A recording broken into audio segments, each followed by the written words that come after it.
இணைந்திருக்கிறோம் நேயர்களே, வணக்கம். நம்முடைய நிகழ்ச்சியுடைய தலைப்பு பகுதியில் சந்திக்கிறோம். இன்றைக்கு என்ன விடயம் கதைக்கப்படும் என்றால், குறிப்பாக இந்த எங்களுடைய நாட்டில் இருக்கக்கூடிய இந்த கூட்டுறவுத்துறை, அதோடு சார்ந்தாலும் இந்த உள்ளூர்த்துறை. கூட்டுறவுத்துறை என்று வரும்போது எங்களுக்கு உடனடியாக ஞாபகம் வரும் இந்த சங்க கடைகள் தான்.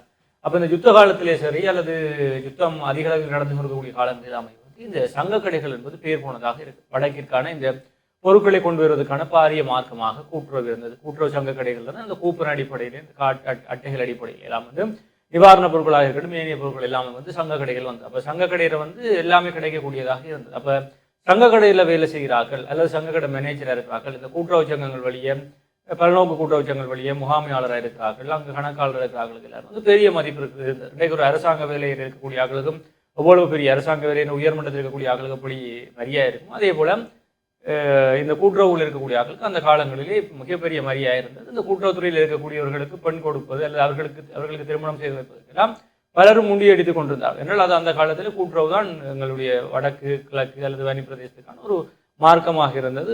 பொருட்களை எல்லாம் பிரித்துக்கிறது, மக்களோடு இணைந்து செயல்படக்கூடிய விடயமாக இருந்தது. ஆனால் இன்றைக்கு இந்த யுத்தம் முடிவடைந்த பிறகு, பாதைகள் திறக்கப்பட்ட பிறகு, பல்வேறு தனியார் அல்லது முதலாளித்துவ கம்பெனிகள் இங்கே வந்த பிறகு கூட்டுறவு என்பது வீழ்ச்சி பாதையில் செல்ல ஆரம்பித்திருப்பதை பார்க்கக்கூடிய இருக்கு. பல இடங்களிலே பல சங்க கடைகள் இயங்கு நிலையிலே இல்லை. சில சங்க கடைகளில் பொருட்களே இல்லாமல் இருக்கும். சில சங்க கடைகள் இயங்க வேண்டும் என்ற நிலையிலே இயங்கும். அப்படி பார்க்கும்போது தனியே இந்த சங்க கடைகள் மாத்திரம்தான் கூட்டுறவு ஆனால் இல்லை. கூட்டுறவு என்பது மனிதர்கள் அனைவரும் ஒன்றாக இணைந்து தங்களுக்கு தேவையானவற்றை தாங்களே உற்பத்தி செய்து, தாங்களே விற்பனை செய்து, தாங்களே லாபத்தை பகிர்ந்து கொள்ளும் ஒரு நோக்கில் உருவாக்கப்பட்டதாக தான் இருக்கிறது. அப்படி பார்த்தால் ஒவ்வொரு துறைக்கும் ஒவ்வொரு தொழில் செய்பவர்களுக்கும் கூட்டுறவு சங்கங்கள் உருவாக்கப்பட்டது. அவர்களுடைய உற்பத்திகளை விற்பனை செய்வதற்கு, சந்தைப்படுத்துவதற்கு, அதனுடைய லாபத்தை பெறுவதற்கு, அதை தங்களுக்குள்ளே பிரித்துக் கொள்வதற்கு, குறிப்பாக இந்த பனை சார்ந்த தொழில்களில் ஈடுபடக்கூடிய பனை வல்லுநர்கள் பனை தென்னை அபிவிருத்தி கூட்டுறவு சங்கங்கள் இருக்கு. அதே போல மாடு, ஆடு, கோழிகள் வளர்க்கக்கூடியவர்களுக்கு கால்நடை வளர்ப்போர் கூட்டுறவு சங்கங்கள் இருக்கு. அதே போல இந்த மீன்பிடியில் ஈடுபடக்கூடியவர்களுக்கு மீன்பிடி கூட்டுறவு சங்கங்கள் இருக்கு. அதே போல ஏனைய விடயங்களில் வயல்கள் சார்ந்த இடங்களில் கமக்கார அமைப்புகள் இருக்கிறது. அதே போல விவசாய கூட்டுறவு சங்கங்கள் இருக்கிறது. இப்படி பல்வேறு கூட்டுறவு சங்கங்கள், பலநோக்கு கூட்டுறவு சங்கங்கள் என்றும் பல்வேறு வகைப்பட்ட கூட்டுறவு சங்கங்கள் இருக்கு. இந்த கூட்டுறவு சங்கங்கள் ஊடாக அந்தந்த பிரதேசத்தில் அந்தந்த தொழில் செய்யக்கூடியவர்கள் தங்களுடைய சுய உற்பத்திகளை அல்லது உள்ளூர் உற்பத்திகளை தங்களுடைய கூட்டுறவினூடாக சந்தைப்படுத்தி அவற்றை கூட்டுறவினூடாகவே எல்லா பிரதேசங்களுக்கும் கொண்டு சென்று வரக்கூடிய லாபத்தை தங்களுக்குள்ளேயே பங்கிடும் ஒரு முறையாக இருந்தது. இன்றைக்கு எல்லாமே வெளிநாட்டு பணங்கள் இங்கே வந்துடுறாங்க. வெளிநாட்டு வாழ்க்கை வந்த பிறகு இந்த கூட்டுறவு சங்கங்கள் என்பது அனாதரவாக விடப்பட்டு விட்டதாக அந்த கேள்வி கூட இருக்கு. எனவே இந்த புதிதாக இடதுசாரி கொள்கையோடு ஆட்சிக்கு வந்தக்கூடிய அரசாங்கம் கூட்டுறவின் மீது தங்களுடைய பார்வையை திருப்பி இருக்கிறார்கள். கூட்டுறவை வலுப்படுத்த வேண்டிய தேவையும் அவர்கள் இருக்கு. இன்னொரு பக்கம் பார்த்தா இந்த யுத்தத்துக்கு பிறகு கூட்டுறவு சங்கங்களை வலுப்படுத்த வேண்டும் என்ற நோக்கில் இந்த 50 சிறுகை தொழிற்சாலைகள் திட்டத்தினூடாக ஒவ்வொரு கூட்டுறவு சங்கங்களுக்கும் இந்த உற்பத்தி ஆலைகள், இயந்திரங்கள் எல்லாம் வழங்கப்பட்டது. இந்த ஒரு கூட்டுறவு சங்கம்னா அந்த கூட்டுறவு சங்கத்தை அந்த பிரதேசத்தில் தேங்காய் வளமாக இருந்தால் தேங்காய் எண்ணெய் ஊற்றுவதற்கான தேங்காய் எண்ணெய் ஆலைக்கான இயந்திரங்கள் வழங்கப்பட்டது. அதே போல இந்த பால் 12 இயந்திரங்களாக இருக்கட்டும், மீன் 12 இயந்திரங்களாக இருக்கட்டும், அதே போல இந்த ஒவ்வொரு தொழிற்சாலைகள் பல உருவாக்கப்பட்டதாக இருந்தது. அப்போ அந்த தொழிற்சாலைகளிலிருந்து வேலை வாய்ப்பு கிடைக்கிறது, அவர்களுடைய உற்பத்திகள் கிடைக்கிறது. அப்படி பல்வேறு விடயங்கள் இருந்தாலும் அந்த கூட்டுறவு சங்கங்களுடைய கெப்பாசிட்டி, அவர்களுடைய தராதரம் அல்லது அந்த கொள்ளளவுக்கு தாண்டிய இயந்திரங்களை வழங்கும் போதும் அவர்களால் தொடர்ச்சியாக இயங்க முடியாத நிலையில் இயங்காத சொத்துக்களாக அவை இன்று வரை இருந்து கொண்டிருக்கு. அப்போ இப்படி பல்வேறு விடயங்கள் இருக்குது. குறிப்பாக இந்த வடக்கிலே 16 அரிசி நெல் உலர்த்தும் ஆலைகள் கூட இருக்கு. அவர்கள் 1-2 தான் இப்போ இயங்கும் நிலையிலே. இப்படி பார்க்கும் பொழுது அவர்களுடைய கெப்பாசிட்டிக்கு அதிகளவாக அந்த கூட்டுறவு சங்கங்களுடைய கெப்பாசிட்டிக்கு அளவாக கொடுக்கப்பட்ட இயந்திரங்களால் இந்த நிலைமை இருக்கு. எனவே கூட்டுறவை மீண்டும் பலப்படுத்தும் போது அது அடிமட்டத்தில் இருக்கக்கூடிய உள்ளூர் உற்பத்தியாளர்கள், உள்ளூரிலே தொழில் செய்யக்கூடியவர்களுக்கு அதிகளவான லாபத்தை கொடுக்கக்கூடியதாக இருக்கும். அதை தாண்டி கூட்டுறவு பணியாளர்களுக்கு அவர்களுக்கு இந்த சம்பளங்கள் குறைவு அல்லது அவர்களுக்கு இருக்கக்கூடிய இந்த பழைய கூட்டுறவு சட்டத்திட்டங்கள் எல்லாம் மாற்றியமைக்கப்பட வேண்டும் என்ற கோரிக்கை கூட முன்வைக்கப்படுகிறது. பழைய கூட்டுறவு சட்டங்களுக்காக சம்பள அதிகரிப்புகள் மிக குறைவாக இருக்குது. மிக குறைவான சம்பளத்துக்கெல்லாம் வேலை செய்து கொண்டிருக்காங்க இருக்கு. அதை தாண்டி இப்பொழுது கொஞ்சம் நவீனமயப்படுத்தப்பட்டு இந்த கூட்டுறவு சங்க கடைகளை தாண்டி கோப் சிட்டிகள் என்று உருவாக்கப்பட்டு கொண்டிருக்கிறது. அப்போ ஃபுட் சிட்டிகள் போல கோப் சிட்டிகள், கூட்டுறவும் தங்களுடைய பொருட்களை காண்பிக்கக்கூடிய அளவில் கோப் சிட்டிகள் உருவாக்கும். மக்கள் தாங்களாக சென்றும் தங்களுக்கு தேவையான பொருட்களை அங்கே பெற்றுக்கொள்ளக்கூடியதாக ரீதியில் நவீனமயப்படுத்தப்பட்ட கோப் சிட்டிகள் உருவாகி கொண்டிருக்காங்க. அப்போ வர்த்தக வாணிபம் மற்றும் கூட்டுறவு பிரதி அமைச்சர் வாலி சமரசிங் என்ன கூறியிருக்கிறார், குறிப்பாக இந்த கூட்டுறவு கோப் சிட்டிகளில் இருந்து கூட்டுறவு கடைகளிலே, கூட்டுறவு வியாபாரிகளிலே மாதாந்தம் 10,000க்கு மேல் கொள்வனவு செய்பவர்களுக்கு நுகர்வோர் ஆயுள் காப்புறுதியை கூட்டுறவினூடாக வழங்குவதற்கான திட்டங்களை தாங்கள் மேற்கொண்டு இருக்கிறோம். இது 3 லட்சம் வரை அதிகரிக்கும். அந்த காப்புறுதியும் அந்த கூட்டுறவு பயனாளர்களுக்கு சென்றடைவதற்கான வழிமுறைகளையும் தாங்கள் மேற்கொண்டிருக்கிறோம் என்று கூறப்படும். எனவே இந்த கூட்டுறவை நாட்டியர்வு என்று கூறுவார்கள். குறிப்பாக எங்களுடைய பிரதேசங்களில் இந்த கூட்டுறவாளர் வீரசிங்கம் ஐயா அவர்கள் இந்த கூட்டுறவு தொடர்பான பல்வேறு விடயங்களை இளைஞர் மத்தியில் சேர்த்ததும், இந்த கூட்டுறவுடைய வளர்ச்சிக்கு அருமணியாற்றியவரும் இருக்கு. அப்போ இந்த கூட்டுறவு என்பது தாண்டி அது அடிமட்டத்தில் இருக்கக்கூடிய மக்களுடைய வாழ்க்கையை உயர்த்தி விடக்கூடிய விடயமாக இருக்குது. எனவே இந்த கூட்டுறவு நவீனமயப்படுத்தப்பட வேண்டும் என்பது எங்களுடைய கோரிக்கையாக இருக்குது. வெளிநாடுகள் எடுத்துக்கொண்டால் பல நாடுகள் கூட்டுறவை தங்களுடைய முதன்மை ஆயுதமாக பயன்படுத்திக் கொண்டிருக்கிறார்கள். கூட்டுறவினூடாக பல்வேறு உற்பத்தியாளர்களை உருவாக்கி கொண்டிருக்கிறார்கள். இந்த உற்பத்தியாளர் கூட்டுறவு சங்கங்களை நிறுவி அதனூடாக பல்வேறு முயற்சிகளை மேற்கொண்டுவாங்க. கடந்த வருடம் நாங்கள் மலேசியா செல்வது மலேசியாவில் கூட்டுறவு தொடர்பான பல்வேறு வியாபார நிலையங்களை பார்க்கக்கூடியதாக இருந்தது.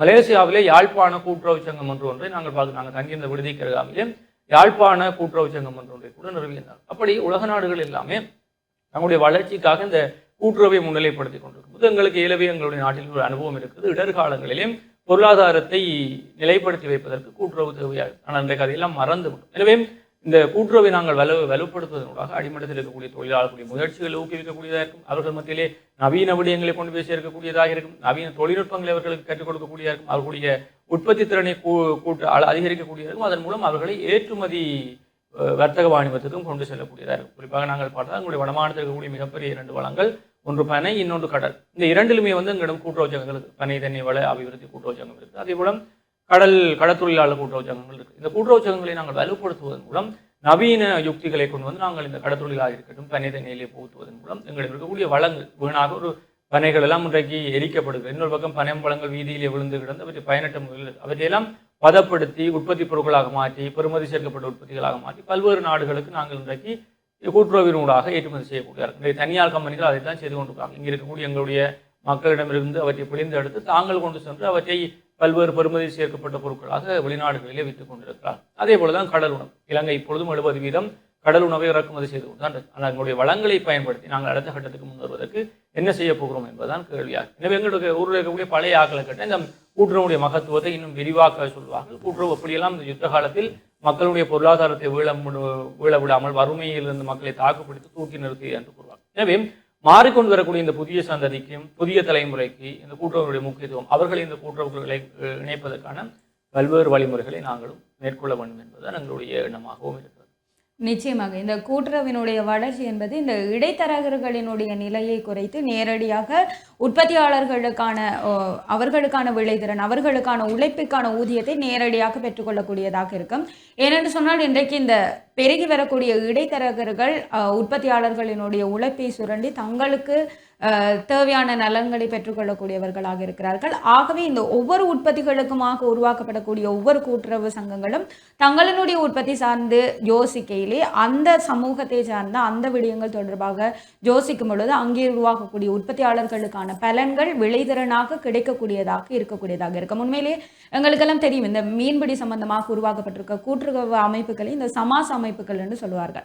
இந்த சமாஸ் அமைப்புகள் கரையோர மீன்பிடிகளை மேற்கொள்ளக்கூடிய மக்களாக இருக்கலாம் அல்லது கரையோரங்களிலே மேற்கொள்ளக்கூடிய இந்த கரைவலை மீன்பிடி தொடர்பான விடயங்களில் எல்லாம் அவர்கள் கவனம் செலுத்தி அதில் ஏற்படக்கூடிய பிரச்சனைகள் பற்றியெல்லாம் பேசக்கூடியவர்களாக இருந்தார்கள். அந்த சமூகத்தில் ஏற்படக்கூடிய பிரச்சனைகளை அவர்கள் தீர்த்து தங்களுடைய சமூகத்திற்கான நீதியை தங்களுக்கு தேவையான விடயங்களை தாங்களே பெற்றுக்கொள்ளக்கூடியவர்களாக தங்களுக்கான வளங்களை தாங்களே ஏற்படுத்தி கொண்டு அதாவது அவர்களே ஒரு குழுவாக சேர்ந்து கொண்டு தாங்கள் ஒரு சேமிப்பு பணத்தை வைத்துக்கொண்டு அந்த சேமிப்பு பணத்திலிருந்து மாதாந்தம் ஒரு கடன் தொகையை ஒரு குறிப்பிட்ட சமூக மீன்பிடி செய்யக்கூடியவர்களுக்கு வழங்குவது அல்லது ஒரு இடத்திலே ஒருவர் கஷ்டப்படுகிறார்கள் என்று சொன்னால் ஒரு குழுவாக சேர்ந்து அவர்களுக்கு உதவுவது என்று சொல்லி ஒரு கூட்டுறவு அடிப்படையிலான உறவை மேம்படுத்தி அந்த தொழிலை மேற்கொண்டு கொண்டிருந்தார்கள். இன்றைக்கெல்லாம் சொல்லி பார்த்தோம்னு சொன்னால் இந்த கரைவிலையிலே எல்லாம் பல வகை இருந்தது. புறவலை என்று சொல்வார்கள், கித்தான் வலை என்று சொல்வார்கள், கரைவலை என்று சொல்வார்கள்.